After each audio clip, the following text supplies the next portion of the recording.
Very happy to be here with Guthrie today. The rest of the Office of Instruction team is down in Durant presenting today, but I was very, very happy to get the call to come to Guthrie because this is my first time to be here. So thank you very much for inviting me in. Now, what have you signed up for in this hour today? Well, there is going to be a focus on standards today. We have new Oklahoma academic standards for science, which are being implemented as far as testing goes for the first time this year. We have had the standards since 2014, so hopefully by next year I can stop saying the new Oklahoma academic standards for science. So we'll become familiar with those standards, but mostly we're going to talk about something called horizontal coherence. So when I say the word coherence, what does that make you think of? Like things. Anything else? What else does coherence make us think of? Attached to. We're going to take a look at the coherence that exists between instruction, classroom assessment, and state-level assessment. So we're going to see how all of those could line up, and all three could be focused on aligning to the standards. And we're going to do that all in an hour today, so we're going to go really, really quick. We will touch upon the new state-level assessments. The structure of the assessments for science have shifted. We still do have assessments for science, although maybe you've heard somewhere on social media that we don't.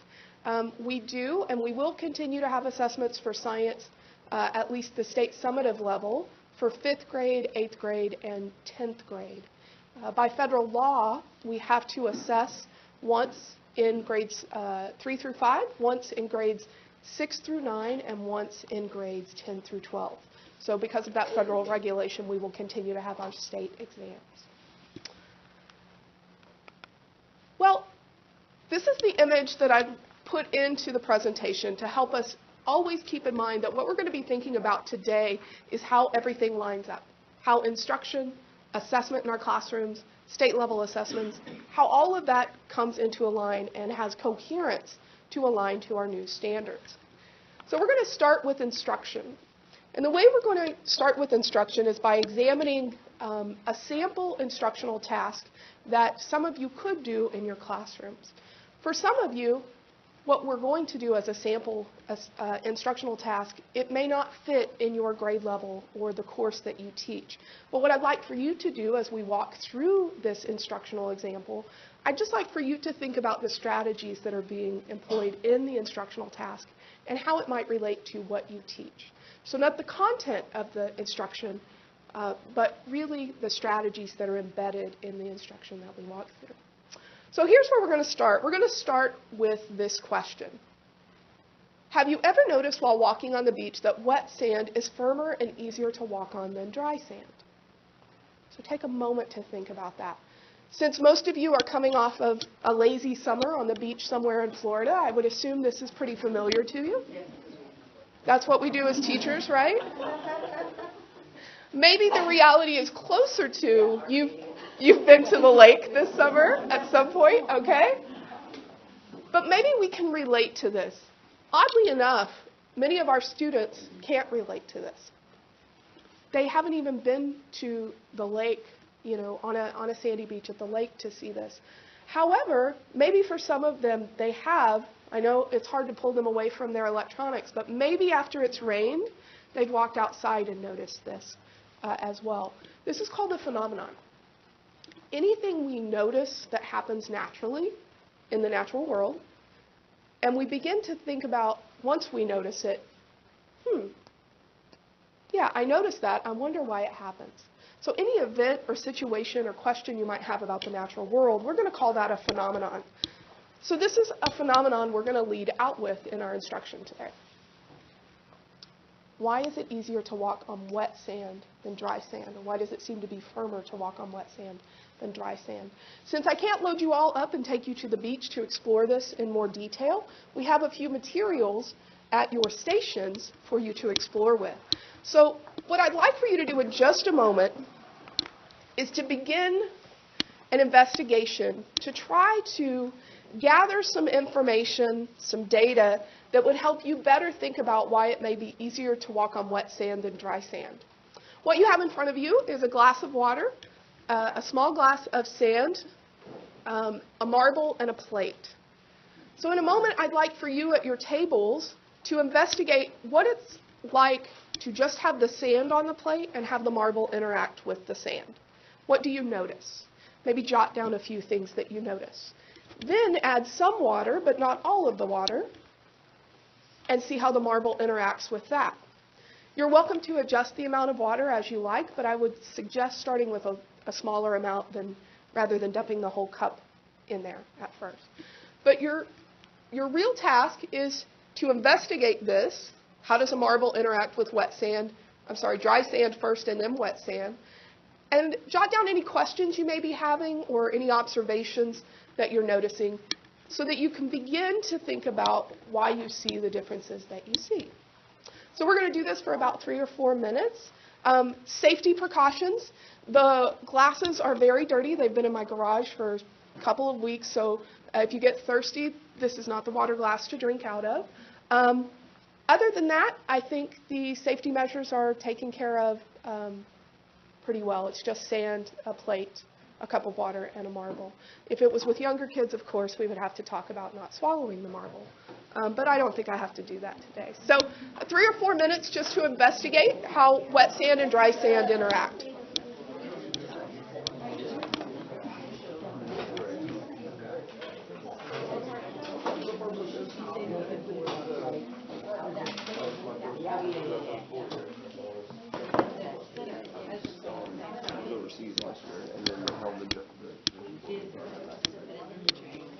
Yeah, sand in the plate would probably be the best.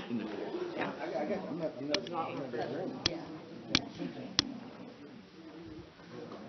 Don't forget to write down some of the things you're observing and some things you may wonder.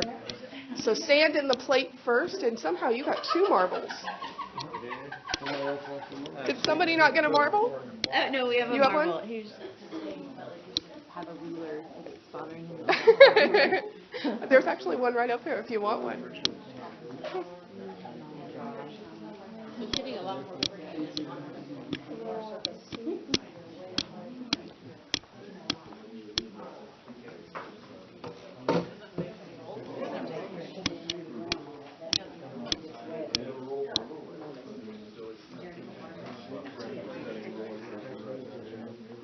So you already wrote down some observations from there? Okay.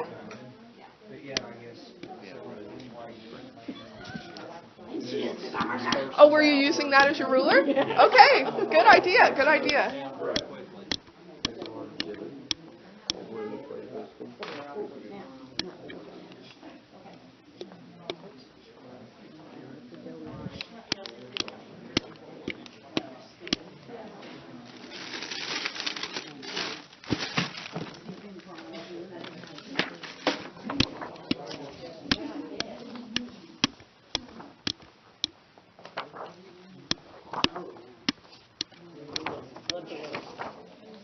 Tell me if you think you need some more sand. I have some extra.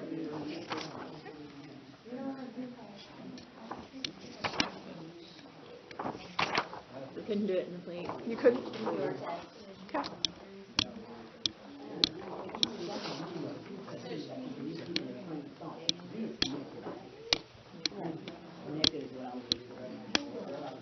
So did you try a little bit first and then you added more? What did you notice? It's more difficult. Now it's easier. It's easier on the water. And it just seems It moves faster. Okay. It's like so the rolling forces that friction. were once hitting it, the forces that were greater and that were faced with on the dry sand seem to not be so. Do you think there will be a point where it won't be as easy? Yeah, it's Yes. not wanting to move. Oh, so now if you Now add it doesn't. too much water, It that's doesn't want to interesting. move. Yeah, That causes it to become a... He's using coherence here and cohesion. I know. So you're already thinking about an explanation for what you see, right? Right. Did you start out with a little water or that much water? Well, yes. But you gave him so much, I thought, I'll just use half of it. And Okay. I used too much. Can I borrow yours for just a moment? you'll play. So I just want to show that's what a little bit of water would look like. So if you want to try that compared to what you have, and then I'll give them theirs back because they're... Not only does it roll a lot better, It also doesn't leave near as big a divot, except over here. Well, actually, it ain't too bad over there. So interesting. So the amount of water does make a difference. Yeah. Thank you, guys. All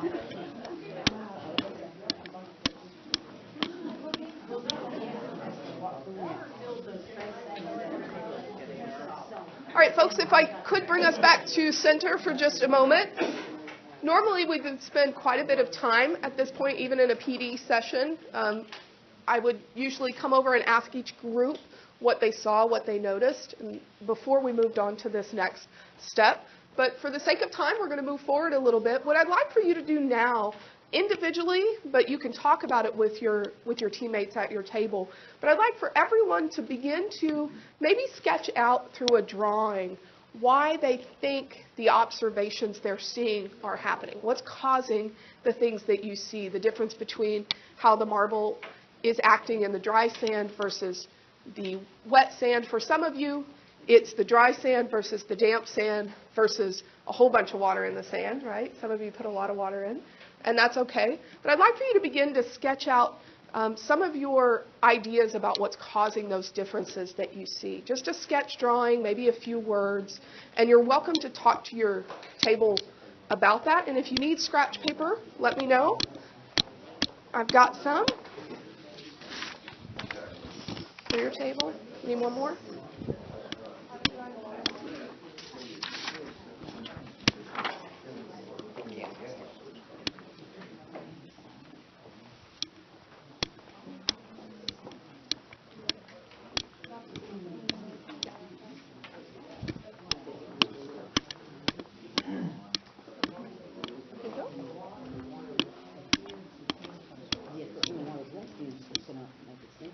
Actually, I believe it also causes a little bit of a surface tension.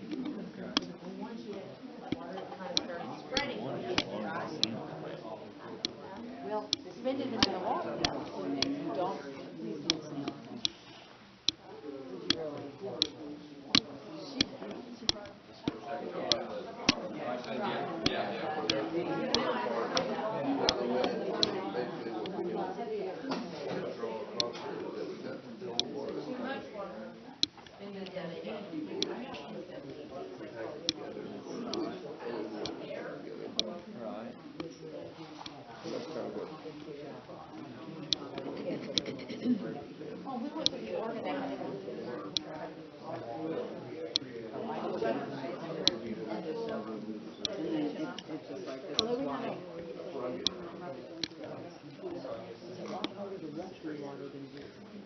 So did you guys try it with a little bit of water and then that much water?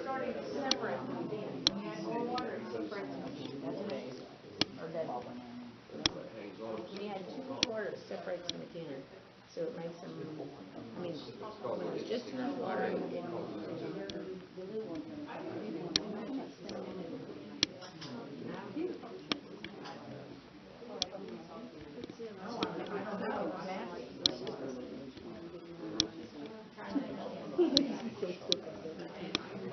Donna and Patsy, what grade levels do you teach? Special ed high school. Special ed high school. Okay, cool. You're not just a para, you're a para. You're a para. She's right hand man. Make it even improvement, you see it? So it's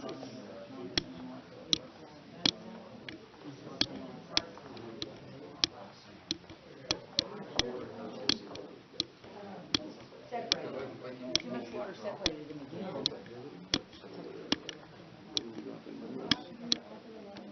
It actually even bounces and rolls there. It doesn't create larger divot. So the wet sand, smaller divot, and then it rolls a larger distance. The dry sand, a larger divot, and it rolls a short distance, very short in fact. And that's kind of like a diagram.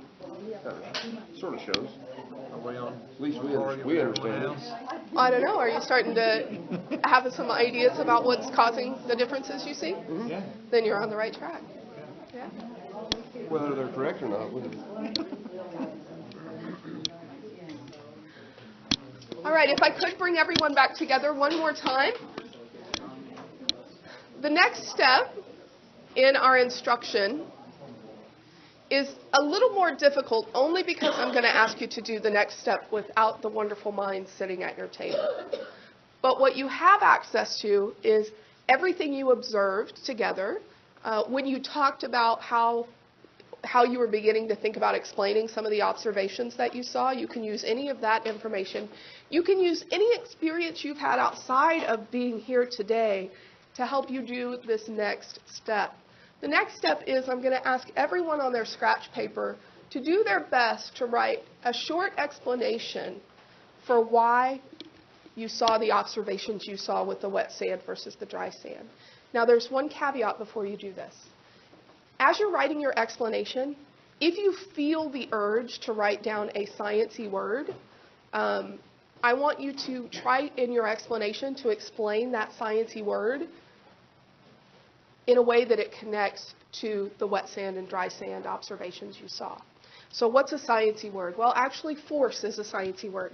So if you use the word force in your explanation, I'm going to ask you to try to explain what you mean by that connected to what you're trying to explain with the wet sand versus dry sand observations. That's very difficult, especially for us as scientists and science teachers, because we are really familiar with a lot of terms and words in science that come easy to us. But for the sake of this part of the instruction, as you're writing your explanation, if you would try to explain those in your explanation, that would help out a lot. The other thing I'll tell you is in a moment, I'll stop everyone from their explanations. I'm going to have 2 or 3 people read theirs out loud for us. But I won't force anyone. I'll just request that. So 3 or 4 minutes just to write your explanation all on your own. And again, no one would be pressured to read theirs out loud. But just an explanation for why you think the observations are happening that you see. Each individual on their own.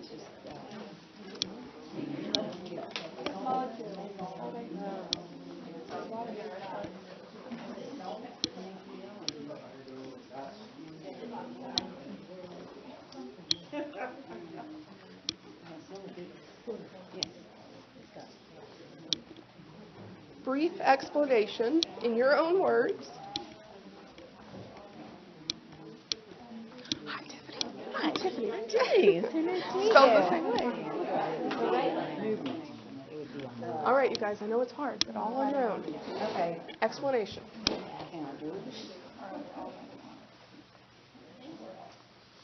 Yes, everyone individually write their explanation, please.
right, folks, again, for the sake of time, we're going to move forward a little bit. And again, I'm just trying to give you a brief example of an instructional task, and then we'll take a look at how it aligns to the standards, and we'll begin to look at assessments and how those align. So what we would do next, and again, we would give students so much more time investigating the sand and water, developing their sketch models of what they think is going on, giving them much more time to write out their explanations. But here's the next step I would take. I have gone around and eavesdropped on some of your writings, and I would have selected a few people to read theirs out loud, students, and asked them permission for them to read them out loud. Now, I don't know about you, but I have some students that would terrify them. So sometimes what I'll say is, if you don't want to read yours, may I read it, or can I have one of your students at the table read it? Because the reason I've selected students and the order in which I've selected them is because I have a sequence of the way that I want those explanations read, because this one builds on this one, and then this one builds into this one. And so I'm creating a storyline of explaining what's going on here from the student explanations. That's what I'm trying to do. We aren't going to have time for that today, so I'm just going to model one student reading theirs out loud. And what I would do is, for the other students who are listening, I would give them a task as well. So as you hear this other person read their explanation, I want you to be listening for a couple of things.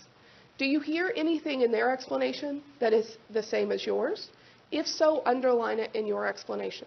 If, however, you hear something that isn't in yours but you want to add, jot that down and put a plus sign by it, meaning you want to go back and add that in later.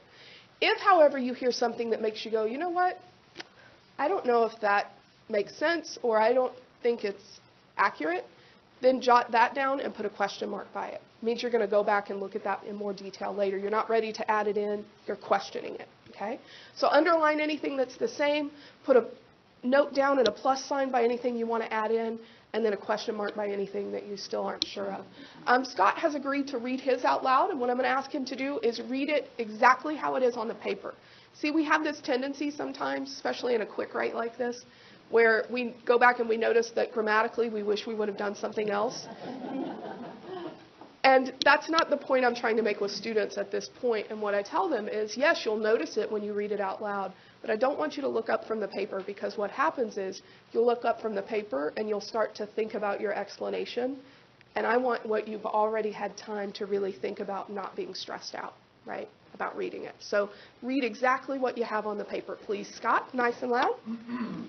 Dry sand contains a large number of air spaces or gaps where grains move freely. Wet sand, water fills those gaps, and because water is sticky, causes cohesion between the grains of sand, forming a more firm surface. Okay, thank you very much, Scott. So now we would give students time to do their underline, their plus, and the question mark. And at this point, we've hit upon a few things with Scott that you may or may not have that I'd like to point out. So I wonder if students would recognize at this point that the sand easily separates without water. It's not as sticky because I think for most students they would probably say it's because there's nothing in between the sand pieces. And when you put water in, there's water now mixed up. They may not recognize that there is actually something in between the sand pieces, and it's air. And air isn't going to create that same stick together that we see with water. So this is a point where we could go into, and I believe it's Jen, right? Mm-hmm. Jen, you teach chemistry. So Jen went into, can I borrow your model? Mm-hmm. Jen started doing all this type of sketching on her model, okay? So what is Jen trying to convey here? Jen's trying to convey that what Scott said, water has some properties that cause it to be sticky, right? It's the way kids would say it with knowing what they see with the sand right now. But it's because water has some, it's polar, it has a charge. It means it's attracted. The water molecules, the water parts are attracted to each other, and they do want to come together almost like a magnet. So now imagine for a student, if now they've got this idea of water, when it's around other water parts, it acts as a magnet. What happens to the sand that's in between the water now? It's going to be compressed or caught up in it. It's actually stuck to itself a little bit as well. There is some intermolecular forces between silicon, so it's not being compressed as much as it is being attracted. Yes, but it's not, right? But it's because of what is in the sand that you'd have to really, really think about with students, right? But there is a little bit of compacting going on because of the water. But here's a great point. Like when you have a student, like what if a student comes up with something like that? We're not going to shut them down. We're going to go into more in depth about what they're saying, and we're going to point out that actually that is something to consider here. But see, it's coming from the student explanations. And the whole goal of what we're trying to do in this instructional task, this is it boiled down as simply as I can think about it. We've presented something to students that happens in the natural world, and we're now giving them time to investigate it and try to develop an explanation for it. Okay? This is called phenomenon-driven instruction. We present them with something in the natural world, and then we're going to do everything in instruction to give them opportunities to gather and collect information to explain it. Maybe at this point, we could pull out this wonderful textbook, and we could point students to a couple of pages in here and ask them to read about polarity. So now they're gathering some information from here, and they're going to go back and they're going to refine their explanation. They're going to add to it. Maybe as a teacher now I'm going to lecture about it. Maybe I've got a nice PowerPoint that has some ideas I want to share with them. But the point is, we're not starting from this space of, have you ever noticed that wet sand is easier to walk on than dry sand? Let me explain to you why that is. See, we're giving students an opportunity to try to gather information to explain it themselves first. Otherwise, what we're expecting them to do is to go from our personal point of view of that explanation. And it actually is very hard for students to do that. The whole time we're explaining how we understand it to be true or happening, it may not make full sense to them because they've got all kinds of other things from their background experiences that they're thinking about and trying to make it all fit together. So if we give them just this opportunity to try to explain from their knowledge base, from the tactile things that they see in front of them, we will get them to a space where they make sense of it themselves, and now we're just adding in information to help them make sense, rather than trying to get them to replicate our explanation. Why is that important? Well, that is important because now we're going to take a look at alignment. You didn't know today that you were doing chemistry, but this was, in essence, a chemistry phenomenon investigation. Here is the particular standard that this instruction is trying to align to, this task. Plan and conduct investigations to gather evidence for all of this. And if we look more closely at this concept here, this is what we're really shooting for. As a matter of fact, I'm sorry, I forgot. It's Tina? Tina, can I borrow yours for just a moment? Mm-hmm. You can't see Tina's in great detail, but her drawing I thought was very powerful because Tina's now, she has these arrows. So now she's really, I think, thinking about the fact that, yes, there is some stickiness going on, but what happens is it's creating this force that's pushing back up on anything that's pushing down. I think that's an important part of this as well. So even in Tina's sketch, I can see that's what she's thinking, even if I don't hear her full explanation. But the point is, we are actively having students plan and carry out investigations to gather evidence to do sort of the content as well. And we do this with phenomenon-driven investigations. This is how, for many years, we've been in a space where we've been told we should integrate process standards with content standards. But they're presented to us in our previous standards in a way where they're separate. And you just got to figure out how they work together.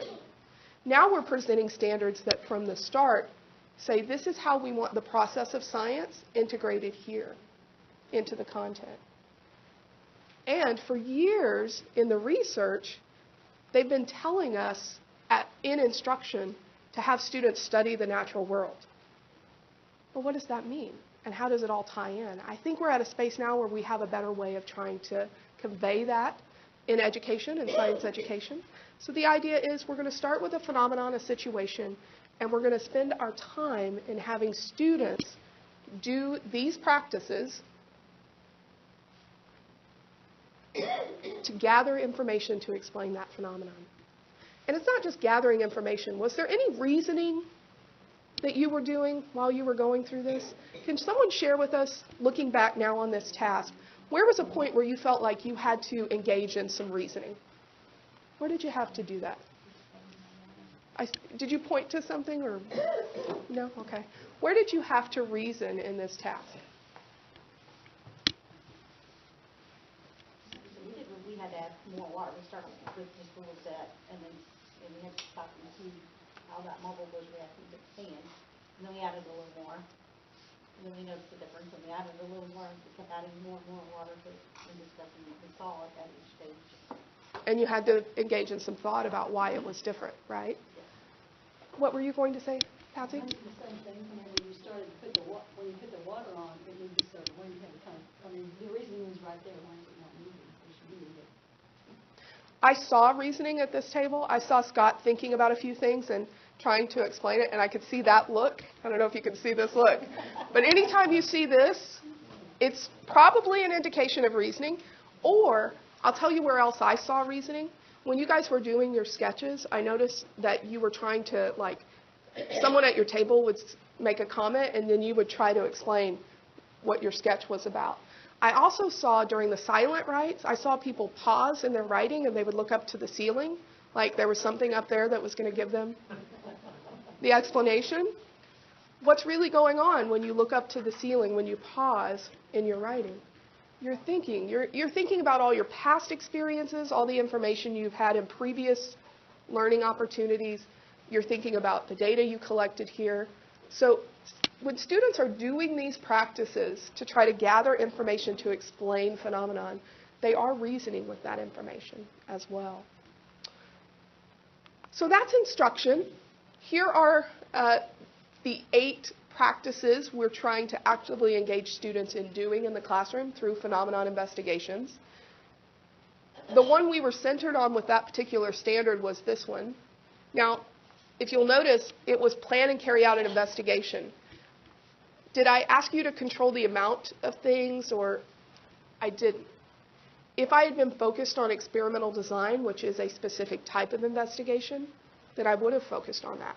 But there are all kinds of ways to plan and carry out investigations that don't have to always center on experimental design. As a matter of fact, there are some things in science that you can't manipulate in that way. You can't manipulate what happens in the solar system to study it. You just have to make observations and try to begin to explain what you see. You can't control those things. So we did plan and carry out investigations in a way that wasn't formal with experimental design. Were there any of these other practices that you were engaged in doing besides plan and carry out investigations? So the sketches, I would say, asking questions,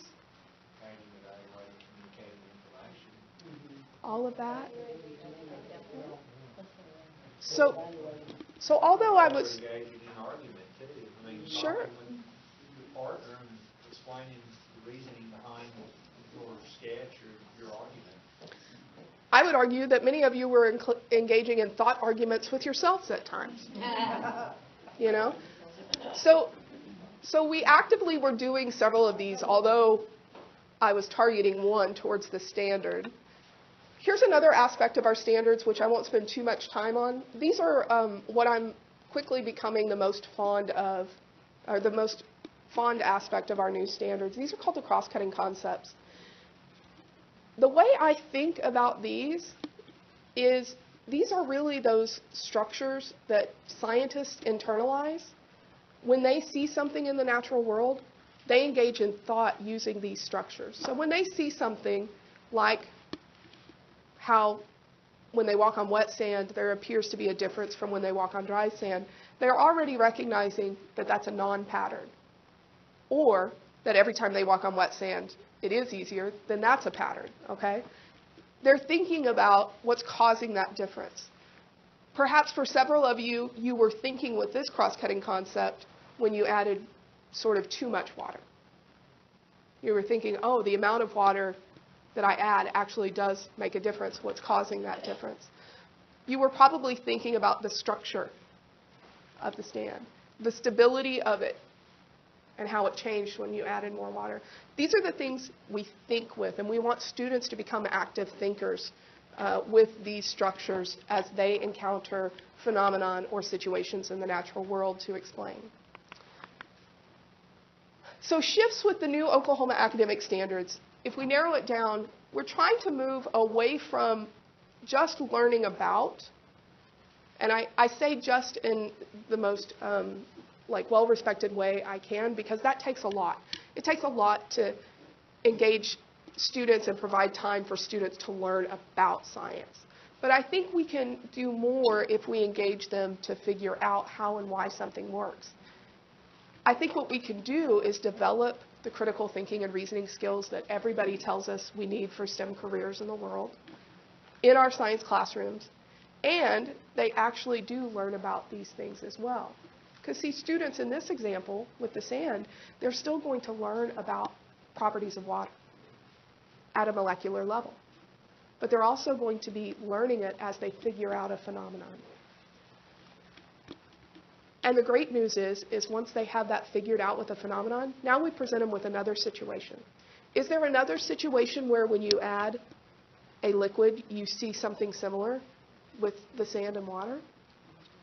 Cornstarch. I'm not a baker, but I've heard people in the room say a lot of times when you add liquid to cake batter, if you add a little bit, it acts like the little bit of sand and water. And then I'll have teachers say, well, but it doesn't act that way when I add the oil first. I don't see the same thing. See, we can explain the water in the cake mix with the same explanation we have with the sand now, because we understand that concept. But now we have a new phenomenon of oil. So why doesn't oil act the same way? Because oil has different properties than water. Okay? So we're moving from just learning about to figuring out. This is probably the most common learned about in all of science. Like if you look at this, what everybody knows what this is. Probably it's photosynthesis. We drill this in kids from middle school on.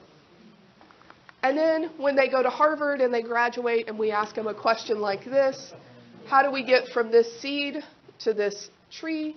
What causes the mass increase? They all say soil. They all say it's nutrients from the soil, and that's what they believe. They aren't making a connection that it's this transfer of carbon, right? And it may be because they know the equation for photosynthesis, they know about, but they've not used it to figure out much in the way of phenomenon. So that's the shift we're moving towards. The other thing we're going to be working a lot on in the next couple of years, and I know Maria and I will be working on this, we're going to really work to help teachers see how assessment can be embedded in your instructional task if it is phenomenon driven. So think about it just for a moment and talk at your tables. Where were points in the instructional activity where you felt like I was assessing the learning that was going on? So any point in the instruction that you felt like I was trying to figure out what you were thinking, we'll say that's an assessment. So talk about it at your table. Where were points where you saw that?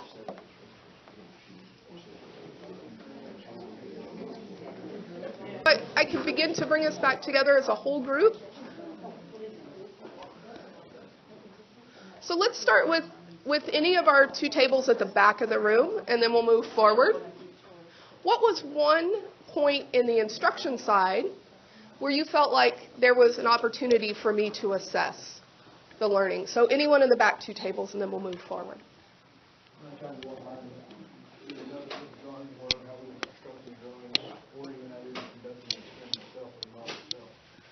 Yeah, I have come to find that those sketch model drawings tell me a lot more than almost any other way I can assess students. I don't know about you, but I taught at U.S. Grant High School in Oklahoma City, and a lot of my students, I could not get them to verbalize their thinking about anything in the science classroom. They were scared. And to get them to write an explanation, whew. But I could get them to draw out some thoughts, to draw out some things they were thinking. And I can tell a lot from drawings. What I can't tell from drawings, I can then leverage and say, can you tell me more about what you mean by this? And see how that's a little easier for them to engage in than if I just said, Jen, tell me what's causing the wet sand to operate differently than the dry sand. I mean, our students will like, but if I say, now tell me a little bit more about what you're thinking here. What did you mean by this? Would it be cheating to have given Yes. them? No, I'm just kidding, Jen. Like the drops of water on the penny activity maybe a few days before this, to just reinforce that whole idea that water does stick together. So because the sand in the water is a little bit above the penny, and it might be a year or so since they've done the penny. Repeating. So, no, I don't think it would be cheating. So what Jen is talking about is what if they were exposed to another phenomenon where it's easier to see? So here's what I would suggest. What does it look like to have them initially explain the sand and water and then take them to the penny and allow them to do that, and they'll get to see that water interaction, then tell them to use anything they learned from that phenomenon to explain the sand or revise their sand and water. See how now we're using multiple phenomenon, we're scaffolding them in, but we're still focused on them investigating phenomenon. So that's a way you could do it, okay? In the literature, if you ever read about it, that version would be the sand is an anchoring phenomenon, and the penny and water is a lesson level phenomenon. That's how you could structure it. It just means it's another opportunity for the collect information to reason with the previous phenomenon. Okay? But great question. Anything else other than the sketch model that I may have used for classroom assessment? For us, it was questioning our technique because we did something different than everybody else. And we started off doing what everybody else did, and then we didn't like what was happening, so we changed directions and questioning our thought process as far as why we were doing that, and then let us be in what we were wrong. I didn't. And you know, at the moment where you guys explained to me what you were doing, I could actually tell what line of thinking you were taking because of what you were trying out that was different. You know, I looked over your shoulders when you were writing your explanations. I listened as you were talking in your small groups. So there was a lot of assessment going on that actually is aligned to our new standards because I'm watching to see how you're doing with the science and engineering practices as you're trying to figure out and explain the phenomenon with science ideas that you have available to you at that moment, your background information, basically. So there's a lot of assessment we can do in the middle of instruction. I'd like to show you an example. This is going to be a life science biology example of an assessment that you could give after you've done instruction on a phenomenon in class. So we won't get into much detail with this, but there are a couple of things I want to point out to you.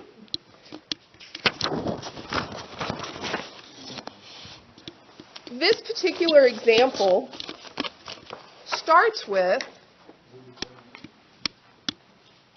a scenario that is a phenomenon. What we have here are two organisms that have been tracked, and the number of organisms in the population that have a certain type of characteristic, some of the organisms with certain characteristics seem to be in more abundance in the area than others. So now we're presenting phenomenon in a data set, right? So the kids have to engage in trying to explain why we see organisms with certain characteristics in this area in more abundance than the others. Now, kids aren't going to get a chance to have these particular organisms sitting in front of them, right? So they don't get to be hands-on like the sand and water, but the goal is that their mind's on. there still is a phenomenon here. And then there are a series of questions that they're going to walk through that essentially when they walk through those questions and they provide explanations, they're essentially explaining that phenomenon using the science ideas related to natural selection that they already gained in instruction last week or the week before. So this particular assessment, let me show you a couple of things. Here are a couple of the questions. So what patterns do you see in the perch height of certain organisms with different characteristics? Why might, and that is an error on, I believe on my slide, why might one of the organism types be able to go higher in trees and that be an advantage for survival? What you don't have on your sheet of paper is students would be given these two graphs, but the lines would be missing. So they have to put in the lines based on all the information they've gathered in that scenario and what they know to be true about natural selection. I'm moving through this a little fast, but I want to show you, here are the two standards or performance expectations that this particular assessment task, see this is assessment, not instruction, assessment tasks are aligned to. Apply concepts of statistics and probability to support explanations that organisms with advantageous heritable trait tend to increase in proportion to organisms lacking that trait. Construct an explanation based on evidence for how natural selection leads to adaptation of populations. So I would say this is an assessment that could be given after a series of instructional tasks on natural selection. Then we give them this, and they're still focused on explaining a phenomenon through a series of questions. So this aligns to what we were saying about instruction. In the sand and water, they get to work with their group members, and they get to gain information that I'm going to give them later, science ideas and concepts, to explain that phenomenon. Once they've had that instruction, now they're going to get a chance to show off their abilities with that. See, this is the point where as a teacher, I'm not going to give them any of the information to respond to this. This is all on their own now. But they're still trying to explain a phenomenon. Why is that important? Or how does it align to our state assessment? Our state assessment has a new format from our previous assessment. The assessment format that's new, it's actually called the cluster design. Let me see if I can find that. I had it color-coded up. And I know that's a really funny way to describe a state summative assessment, especially in science, as a cluster. But it is an actual technical term in the testing world. All it means is students are going to be given a scenario or situation and then a series of questions that go along with it. We've had cluster design assessments for reading in Oklahoma for many years. They're given a passage and then they have 2, 3, 4 questions that go along with the passage.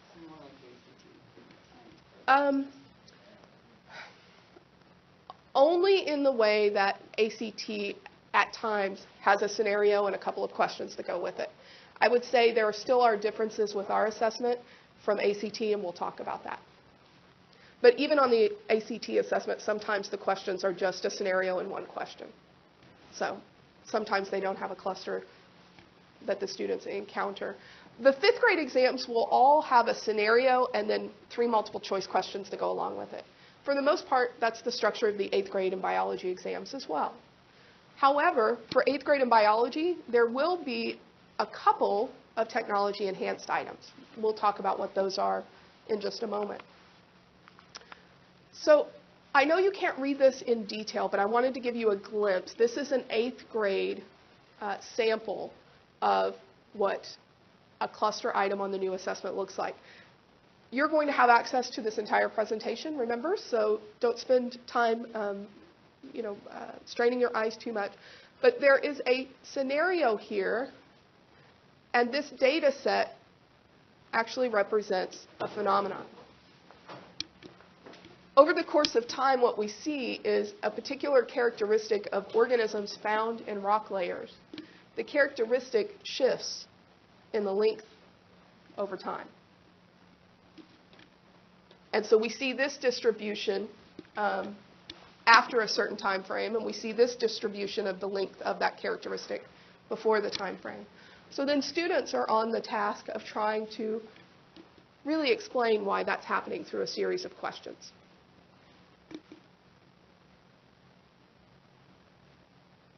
So you can see here are two of the multiple choice questions that go along with that set. Here's the third multiple choice, and you don't see, oh, I guess you do see the whole one on this. So they're given a little extension to the scenario, and then they have another question that goes with it. The point is that the structure of this exam is very similar to what we've been talking about with the instructional task and with this particular classroom post-instruction assessment. We start with a phenomenon, a scenario, and students then go about the task of trying to use their abilities with science and engineering practices, their thinking with cross-cutting concepts, and their knowledge about science ideas or content to try to explain why that situation or phenomenon is happening. This is an example of an item that has 3 multiple choice questions in the cluster. And you can see how it's aligned there. I'll go past this a little bit. Here's an example of one at 8th grade. It's a different scenario. This is an example of a technology-enhanced item. So with a technology-enhanced item, the students will get the scenario, phenomenon-based, and then they'll get a technology-enhanced item, 2 points, and then they'll get 1 multiple choice question. So in this particular case, what they're going to be asked to do is move structures, drag and drop to build their model, basically. And there will be multiple, so they could, there are multiples of this under here. So they could drag and drop as many as they want. So that's a technology-enhanced item that is formatted around the drag and drop style. That can be used in a lot of different ways. Students can drag and drop things to build food webs or all sorts of different things. Here is another example of a technology-enhanced item. Again, we have the scenario, the phenomenon, and I'll move past this a little quickly. But here the students actually get to build the graph as they see fit. So they could mark this and this to build their graph, and they would have a bar graph that goes up to here. Or they could click here and make it up to here. So basically they're clicking on those squares to build the bar graph to the height that explains their thinking in response to the scenario here. This one goes with, I'm sorry, let me go back. Here's the scenario. Here's the technology-enhanced item worth 2 points. And here is the multiple choice question that goes along with it. Remember, technology-enhanced items are worth 2 points, and then they have a multiple choice question. This particular multiple choice question gives students 4 different graphs, and they have to choose which one best supports the scientist's hypothesis. So you don't see it, but there are 3 other choices that go along with this question. But what all of the, I'm sorry, let me go back here. What all of the examples have in common today is this idea that we're going to have students actively engaging in studying phenomenon. And studying phenomenon in instruction means that they're learning the science ideas while they're doing that. Assessment means they're already coming to the table with those science ideas to explain a new phenomenon. So that is sort of the coherence that we have in all of these examples that we've seen today. I will say it's very difficult to go through this in an hour. So keep in mind you have, go back here, you have access to this presentation right here and shared notes where you can maybe find some time to sit down with each other and kind of walk through the presentation. And as you come up with additional questions, you can put them in the shared notes, and myself or Maria will go in and respond to those. You're also welcome to give me a call. I'll also put Maria's contact information in here. Call us up if a couple of you have questions or further discussions beyond today's presentation. We'd be happy to do that. And thank you so much for your time.